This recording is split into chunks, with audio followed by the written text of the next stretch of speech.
All right, so here's an update to the story. Any of you who've been with me for a while will know that from time to time I run the pattern betting rules against outcomes that have been played out by people like Vegas Matt and Mr. Handpaid, Jason Bulkey, and Brandon O'Brien and Bobby Rivas and a few others. And I'm going to stop doing that simply because I think the point has been made. I've shown repeatedly over the last year or so that these guys can lose a fortune while pattern betting would have saved the day for them. So I'm going to wind up, in particular, or among other things, this file on Vegas Matt, which on the surface looks a little kind of obsessive and weird, but the reason for it is that he does a lot of these sort of like in and out, quick impact shorts on his website, clearly designed to make gambling look exciting and just entertaining and all of those things. And frankly, I'm tired of it because he makes, if you make a single bet at a time and you're going to put any kind of weight on a single bet, then you're a bloody idiot, you know. But the way that he bets is annoying. The fact that he always bets banker, the fact that he'll take on any game at all. Alexa, stop. He'll take on any game at all, including nasties like three-card poker, which I think he said was his grandma's favourite game. I mean, that doesn't sound too probable, but there you are. Gamblers are gamblers, and fools and players stand at least a better chance if they learn what they're up against and learn what to do about it. But that's that's a whole other story. Anyway, the basic situation with Vegas Matt is he won his last outing, which was yesterday, I think, printing money on blackjack, doing the usual dumb thing, which is betting two hands. Why the hell bet two hands? You bet multiple hands at blackjack, and of course you're asking for trouble because every time the dealer turns over a really good made hand, you're not going to lose just once. You're going to lose two hands or three hands, or I mean, some of them are really stupid. They'll bet six at once, And this is all theatre. It's all drama. It has nothing whatever to do with challenging the house advantage, the house edge, and that's what I am all about. I am all about saying to people, look, there are, if you like to call them, mathematical tools at your disposal, one mathematical tool in particular, which is progressive betting.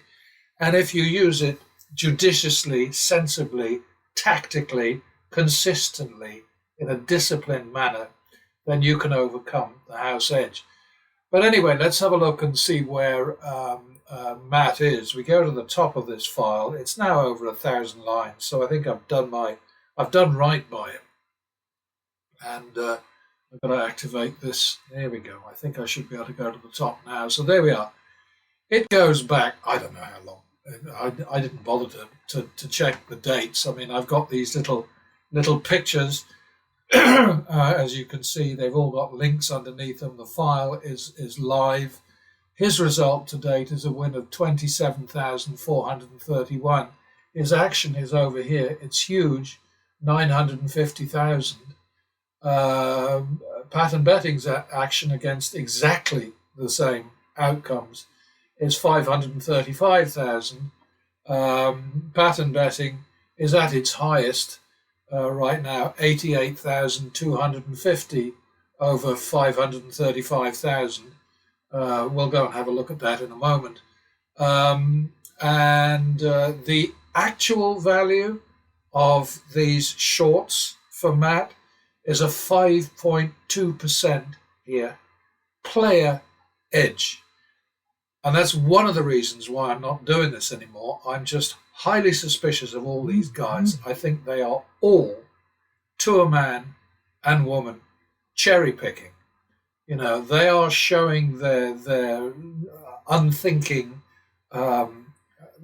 basically dumb audiences what they want them to see and what they think they want to see, or what they think the audience wants to see, which is more wins than losses.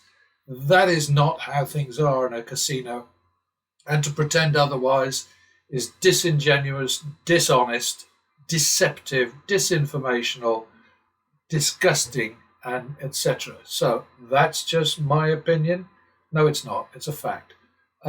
So there you have it. Go over here, and we see this is pattern betting's progress through all of Matt's exciting little outings. And this is actually one behind because I'm a little bit higher than that. I'm at 88,250. So, need to update that. But I'm not going to bother with it now because I've had enough. I really have, because, these guys are all dishonest. They're lying to their audience. The audience is lapping it up. I think the audience probably knows they're being lied to, but they're so fucking stupid that they don't care. And this is how it is with gamblers. Gamblers are told all sorts of BS by people working for and in casinos, and they don't question it. They just go right ahead. They put all their money on the table, and sometimes it's not even their money. And that's the bit that really upsets me is, when it's family money, when it's vacation money, when it's rent money, when it's mortgage money, whatever, goes on these tables because people think, I could just get lucky and it would change my life around. It would turn everything around. We'd be rich and we could blah, blah, blah. None of that can happen. It can happen to 1 in a million, maybe, but even the 1 in a million will be somebody who will lose all their money in short order. I remember a story years ago, a guy I met at a do in Reno, at the Hilton in Reno, and he'd won a big jackpot. I think it was 250,000. He was about to declare bankruptcy, and he had a hobby shop or something like that in Toronto, somewhere like that, somewhere in Canada anyway. He owed tens of thousands, maybe even hundreds of thousands to various creditors, suppliers, etc., etc. And so he was going to declare bankruptcy to escape those debts or reduce those debts. He won a jackpot of about 250,000. And I said to him, so, well, that's a big relief. At least you can sort of pay off your creditors and clear your name and all the rest of it. And he said, why would I do that? Anyway, next I heard, he was broke again. Surprise. That's how it goes. And this is the kind of self-destructive, stupid behavior that the likes of Vegas Matt and his merry men, his madmen, his mad mob, and the rest of them, Bobby Rivas and Bretsky and oh my God, it's a growing list, isn't it? They're all teaching people to be incredibly stupid and to fatten the fat cats who own the casinos. I'm so happy to read that the casinos are, well, they're not struggling exactly, but they are seeing a downturn year on year for the first time in a very long time, since the COVID years anyway, in Las Vegas. And some casinos I read in the Daily Telegraph this morning are waiving those extortionate $55 and, well, that's the highest, I think, it's $55 resort fee, which is charged at the Wynn and various other places. They're waiving that. And then there's an explanation for what resort fees are about.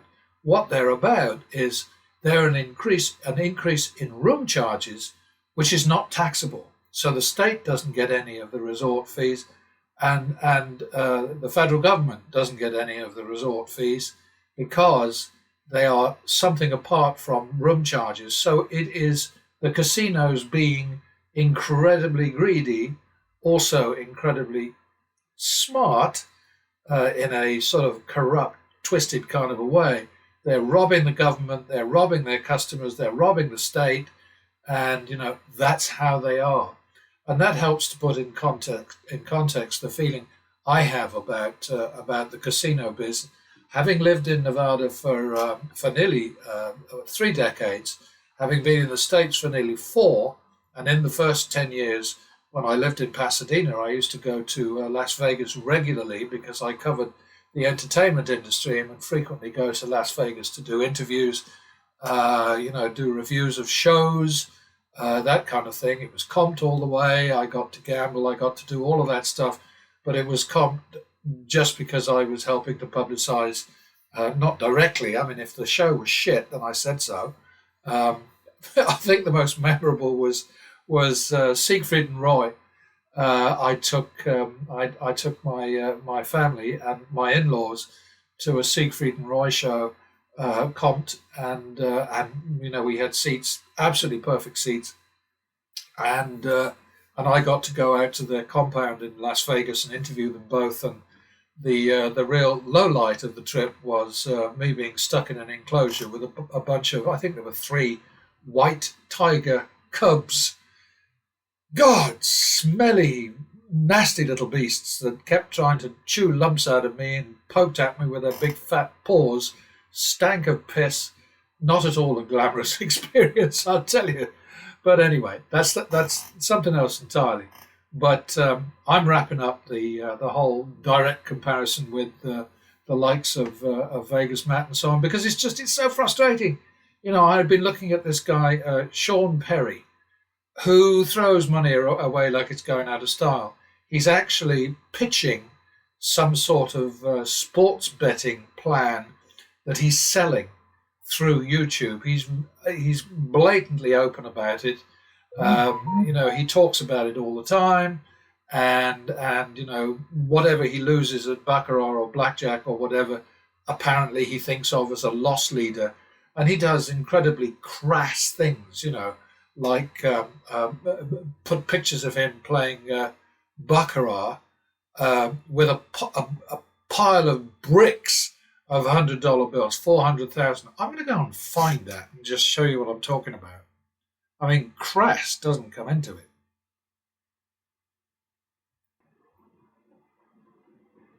I mean, there you go.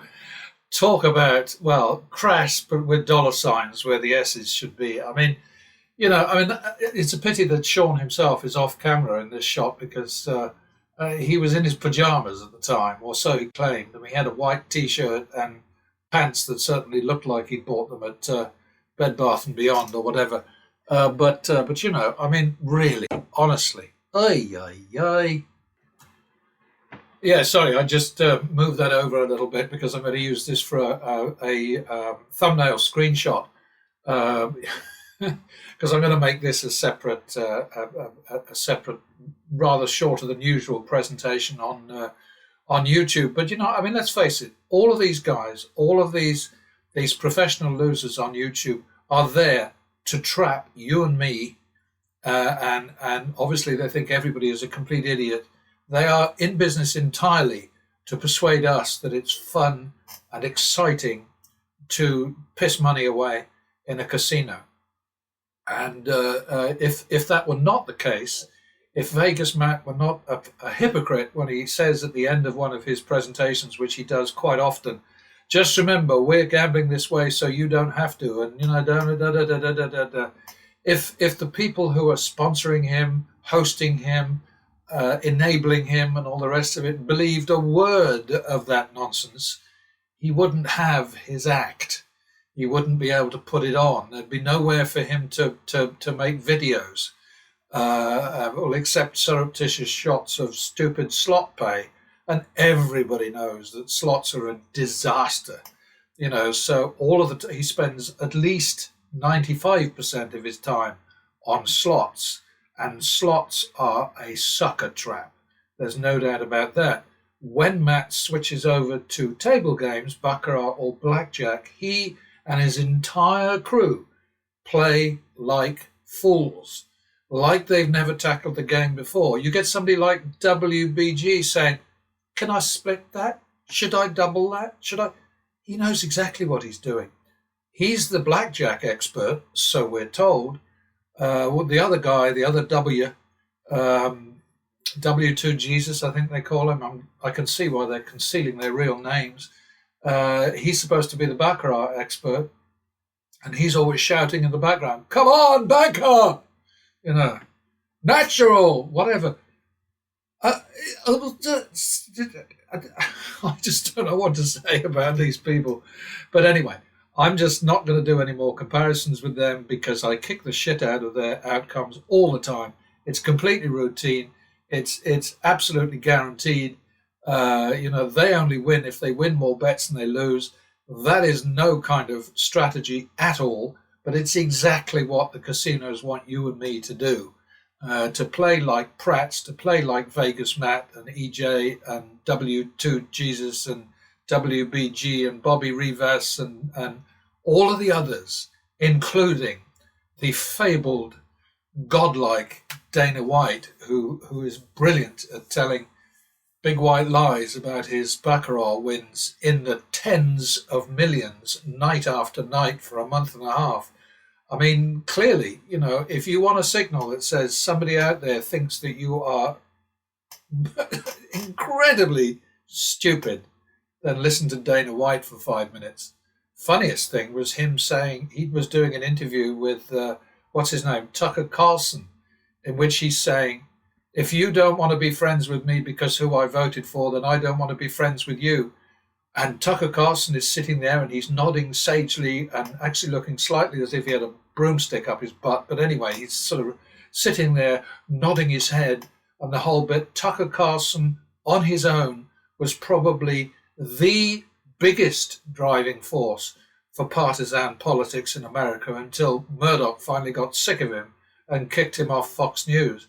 All he ever did was talk about Democrats as if they were something between devils and foreign enemies, somewhere in between. And he talked about the January 6th raid on the Capitol as being just a few holidaymakers going to look at a national treasure. I mean, the guy is a completely amoral arsehole. And there was another one sitting with him, and both of them nodding in agreement about how, if you don't like me because of who I voted for, then I don't want to be friends with you. What utter shit. Anyway, there we go. That's my little rant for today. Just take another look. This is Vegas Matt going up and down and up and down. And here, after he had a really bad slump, all of a sudden, oh, look, boom, boom, boom, boom. And he goes roaring into a winning situation. And we've got a huge number of bets here now.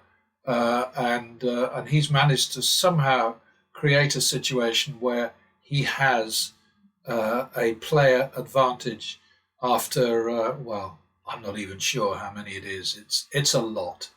Let's have a look. From line 5 down to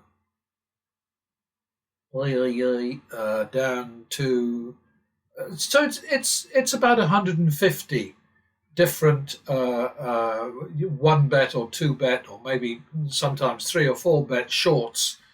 So it's about 150 different sessions, and he's somehow managed to create a situation just like Mr. Handpay, Jason Balke did, where miraculously he has a player advantage over a long period of time.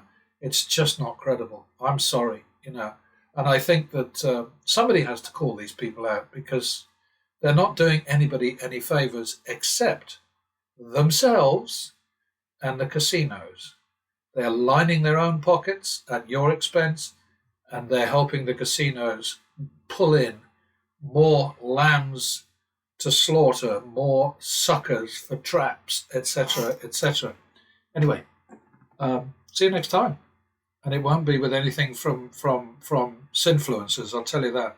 Oh, and I call them that because Vegas is, of course, Sin City, and also what they're doing is a sin, because telling big fat white lies is, in anybody's book, wrong.